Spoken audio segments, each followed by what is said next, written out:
It started during a heat wave. My friends and I had rented this lake house in a small Wisconsin town for a weekend escape. Nothing fancy, just an old Airbnb tucked behind a thin stretch of woods close to the water. We were supposed to be 5, but 2 dropped out last minute, leaving just me, my friend Dylan, and his cousin Jonah. I'd never met Jonah before, but Dylan vouched for him. He was quiet, polite, had a backpack full of books and snacks when he showed up. No red flags. At first. The house itself looked like something out of the early 90s. Green shag carpeting, boxy TV, floral curtains. But it had a dock, a working grill, and working AC, so we weren't complaining. That first night, we stayed up late, beers in hand, listening to crickets and telling dumb stories by the fire pit. Around midnight, I noticed Jonah was just staring into the woods, not fidgeting, not reacting to our jokes, just blank-faced and staring past the tree line. I asked him if he was good, and he snapped out of it, smiling real fast, like I'd just woken him from a dream. He said he thought he saw something, probably a deer, that's all. The next morning, I woke up drenched in sweat. The AC had shut off. I thought it was a power thing, but the lights were on.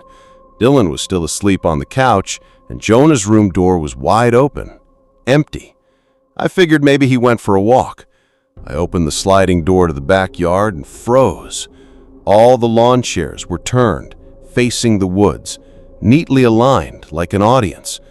The fire pit logs were scattered in a circle, like someone had been pacing. Jonah wasn't around, and neither of them had done this, at least not while I was asleep. He came back an hour later, said he couldn't sleep, and decided to take an early hike down one of the trails. We didn't even know there were trails nearby, but he insisted the Airbnb description mentioned some.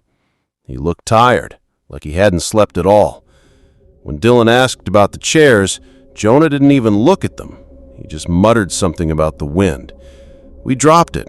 We were here to relax. No one wanted to start the second day arguing. By nightfall, something felt off again. Jonah disappeared around 10 p.m. this time, just as we were setting up a card game.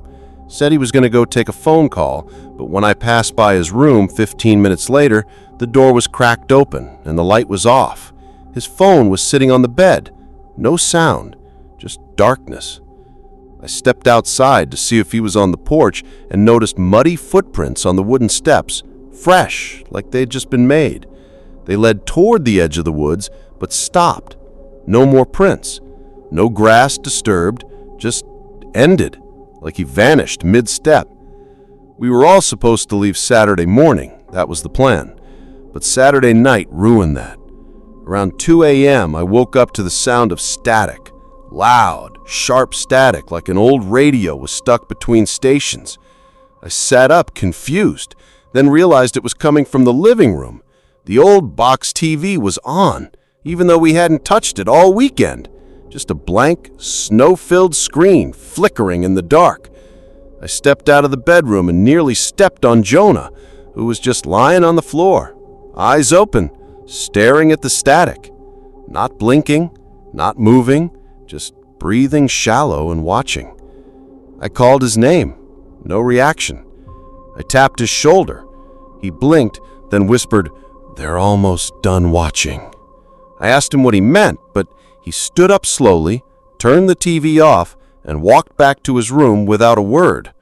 I should have packed my bag then, but I didn't. I convinced myself he was just sleepwalking. Maybe he drank more than we thought. Maybe I was just tired. We'd leave in the morning, I told myself. Only morning didn't come quietly.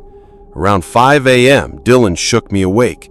His face was pale, and he looked freaked out.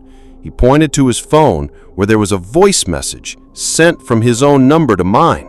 We played it. It was just heavy breathing. 30 seconds of slow, raspy breaths, like someone holding the mic right up to their mouth. The timestamp said it was sent at 3:41 a.m. Dylan swore he never recorded or sent anything. I hadn't received it, but it was in his sent folder, addressed to me. While we were trying to figure that out, we heard a knock on the sliding glass door. There was no one there. We packed fast. The mood had shifted. Jonah was already awake and sitting on the porch, barefoot, staring into the trees again.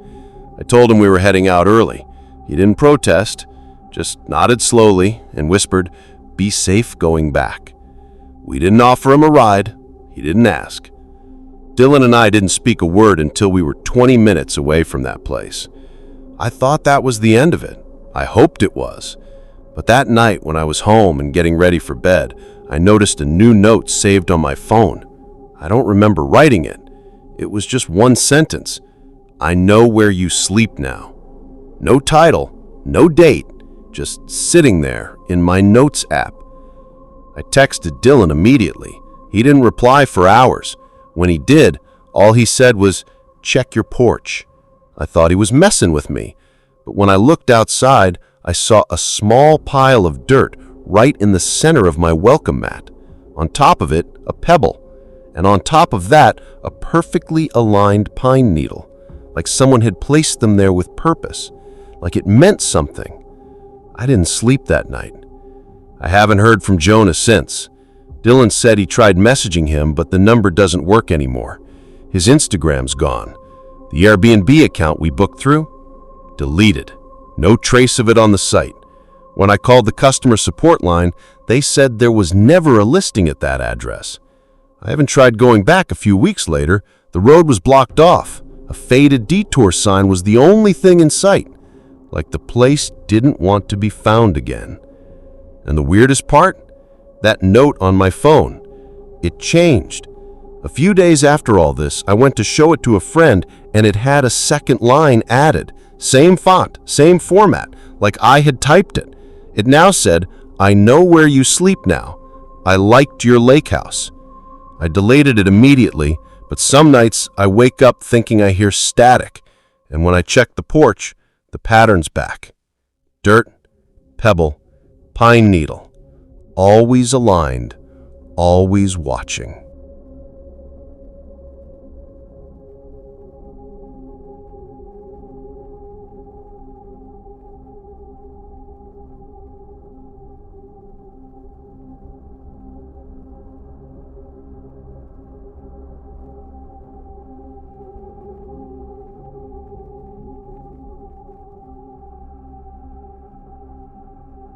This happened last July, during what was supposed to be a fun weekend camping trip before the start of our senior year.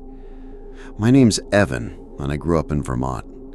Me and three of my closest friends, Luke, Sean, and Riley, had been inseparable since middle school. We'd always made it a tradition to do something together every summer, just the four of us. That year, Riley suggested we go off-grid. Not just some campsite with fire pits and neighbors, but real wilderness. Somewhere deep in the Green Mountains, far from people and phone signals. Sean's uncle had this old cabin on leased land. No power, no plumbing, barely any furniture. It sat near the edge of a state forest, and according to Sean, it hadn't been used in years. He got the keys, stocked up on supplies, and by Friday afternoon, we were loading up the car with tents, flashlights, and way too much beer. The sun was brutal that day, high 80s and sticky, the kind of heat where even the breeze feels like a wet towel. Still, we were pumped. It felt like one last escape before adulthood caught up to us. We got to the cabin just before sunset. The place looked even more run down than I expected. The roof sagged in the middle, the wooden porch was warped, and the front door creaked loud enough to wake the dead. Still, the area around it was beautiful. Tall pines all around, soft moss underfoot, and the constant sound of birds and wind through the trees. We decided to pitch our tents a little ways from the cabin, closer to a clearing that gave us a view of the stars. As night fell, we lit a fire, cracked open some drinks, and told stories. Around midnight, Riley mentioned this local legend he'd read online before the trip. He said people who camped too deep in the forest sometimes came back wrong. They'd act normal at first, but then they'd stop talking, stop eating, just sit and stare. The story said it was because something watched them from the woods, something silent that copied their shape, their face, and then waited for them to be alone. Sean rolled his eyes and threw a beer cap at him, but the rest of us got quiet. The forest suddenly felt darker, the fire smaller. It's stupid now, but I remember glancing over my shoulder every few minutes after that. That first night, I didn't sleep well. I kept hearing noises, twigs snapping, something brushing against fabric. I told myself it was just deer or raccoons. Still, I ended up sleeping with my flashlight right beside my head. By the time morning came, the sun felt like a relief. We made breakfast over the fire, explored some nearby trails, and for a while, everything felt normal again. But that second night is when things really changed. It started when we noticed that something had moved our stuff. Not stolen, just shifted. My sleeping bag was dragged a few feet from where I'd left it. Riley's flashlight was buried under leaves. Luke swore he'd packed 3 lighters, and now they were all gone. We blamed raccoons again, maybe even one of us messing around, but no one admitted anything, and the mood got weird. When night fell, we stayed close to the fire, talking quieter than usual. I couldn't shake the feeling we were being watched. Then, sometime around 2 a.m., Luke stood up suddenly. He stared into the woods for a solid minute without speaking. When we asked him what he saw, he just shook his head and said, "I thought I saw someone standing out there." We all looked, but the trees were thick, the darkness even thicker. Nothing moved, no sounds, just that still, heavy silence that only happens in the woods at night. Riley started laughing, trying to shake it off, but his voice cracked halfway through. Later that night, I woke up needing to pee. I unzipped my tent as quietly as I could, trying not to wake Sean, who was passed out beside me. The fire had burned down to embers and the sky was pitch black. I walked a few yards toward the trees with my flashlight, trying to aim it low so I wouldn't blind myself. That's when I saw it. Standing between 2 trees about 30 feet away was a figure. No light reflected in its eyes, and it didn't move at all.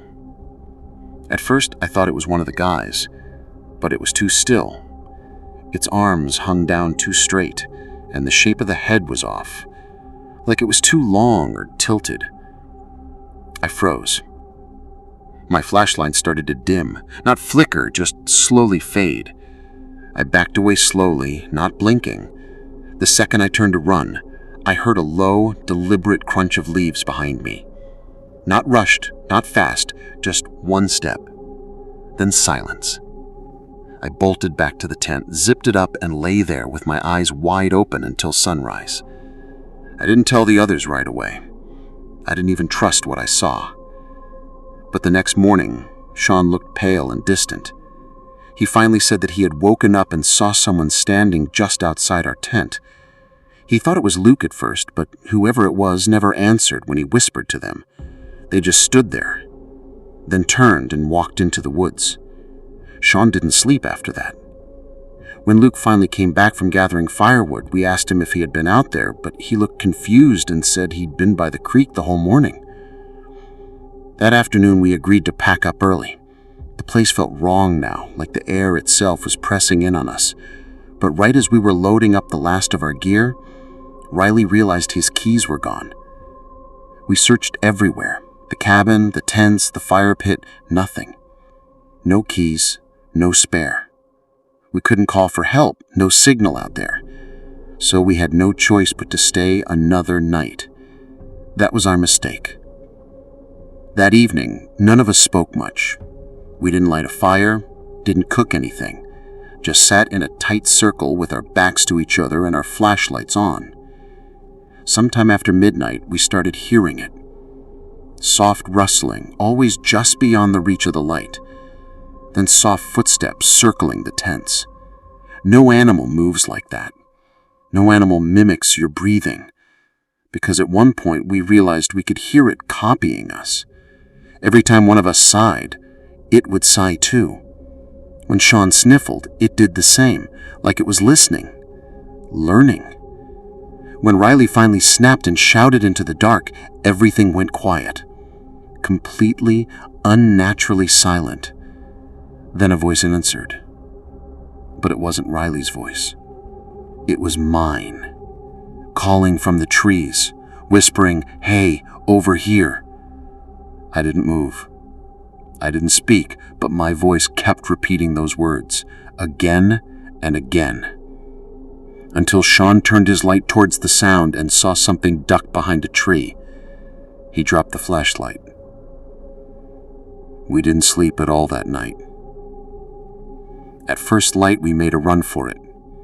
We didn't bother to pack, just grabbed the essentials and started walking down the old dirt road that led to the main highway. It took hours. When we finally reached a spot with cell service, we called for help and got picked up by a local ranger. He didn't ask many questions, but when we described the area and what happened, he got real quiet. Then he said something I'll never forget. "You're lucky it didn't follow you back. Some things out there don't like to be seen twice." We never did find Riley's keys, or any footprints that weren't ours. The ranger said that cabin was being reclaimed by the state and would probably be torn down. But every now and then, I check satellite maps of that forest, just to make sure nothing's been built there again. Because sometimes at night, I wake up to the sound of leaves crunching just outside my window. And once, just once, I heard my own voice say, "Hey, over here." But I was already wide awake.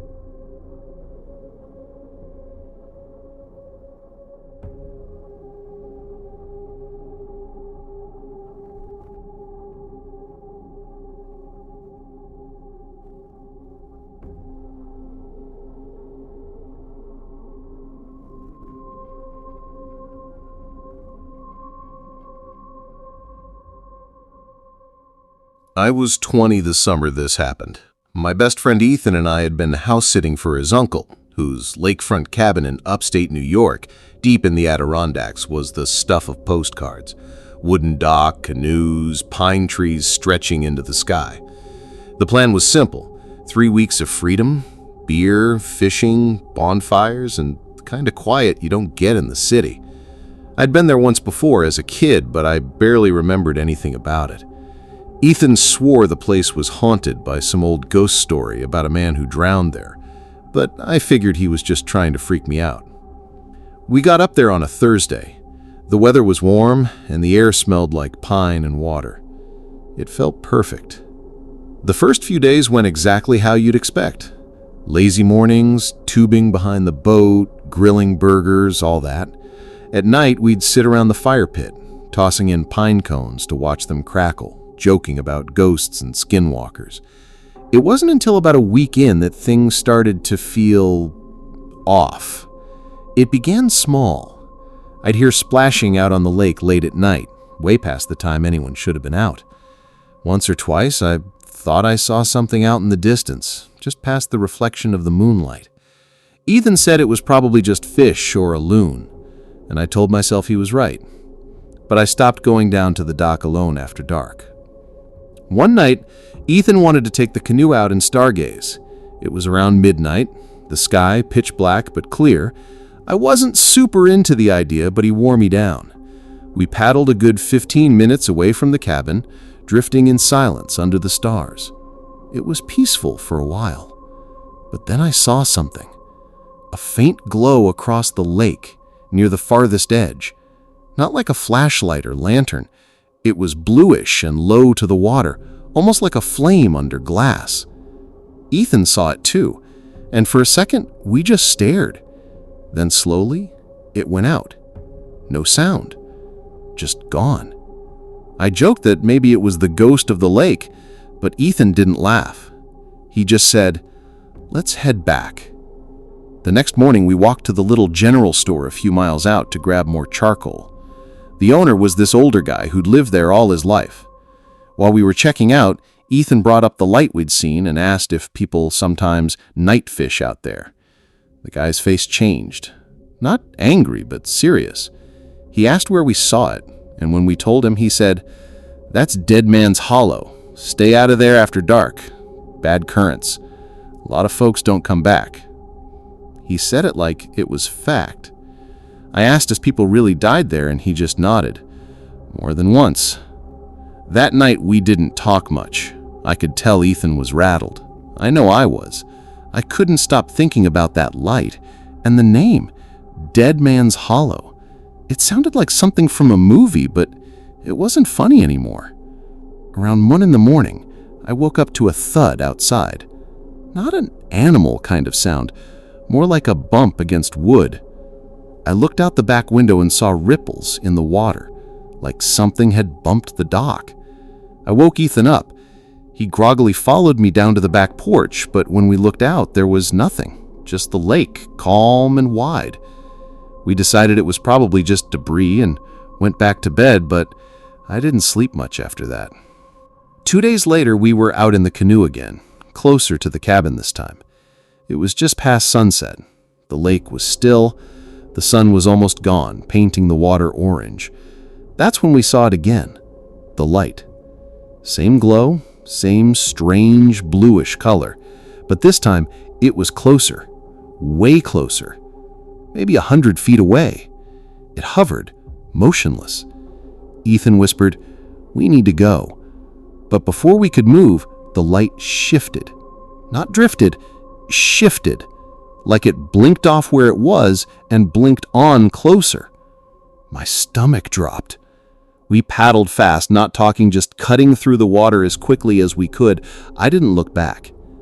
When we reached the dock, I jumped out and turned to help Ethan, and I swear I saw a figure in the water, just below the surface, pale, human-shaped, watching us. Then it sank into the black. I didn't say anything to Ethan. I didn't need to. He saw it too. We didn't use the canoe again after that. For the rest of the trip, we stayed close to the cabin, didn't go out after dark, didn't go near the water unless the sun was high. Something about that lake felt wrong now, like it knew we had seen something we weren't supposed to. On our last night, the sky turned a weird greenish hue before sunset. The air was thick, humid, no wind, no birds. We sat on the back porch drinking cheap beer, trying to act normal. Just before midnight, the light came back, right at the edge of the dock. Ethan stood up. I told him not to move, but he stepped forward slowly. "It's not real. It can't be real." The glow pulsed slightly, almost like it hurt him. I was frozen. Ethan kept walking down the steps onto the dock. I finally shouted his name, but he didn't answer. Then, as his foot reached the last plank of the dock, the light vanished. So did he. I ran to the edge, calling for him. Nothing. No splash, no ripple. It was like he'd never been there. I called 911. A dive team came the next morning. They searched the entire lake. No sign of him, not even a shoe. I told them everything, but no one believed me. They said he probably slipped and drowned. But I know what I saw. The light. The thing in the water. Ethan didn't fall. He was taken. That was 3 years ago. I haven't been back since. Ethan's uncle eventually sold the cabin. The lake still shows up in tourism pamphlets. Peaceful, they say. Undisturbed nature. Every summer, people keep going. And every summer, someone disappears. They always say it was an accident, but I know better. I saw the light again, once, from the highway, just barely flickering between the trees. If you ever end up in the Adirondacks near a lake called Morrow's Bend, don't go near the far end, and whatever you do, don't follow the light.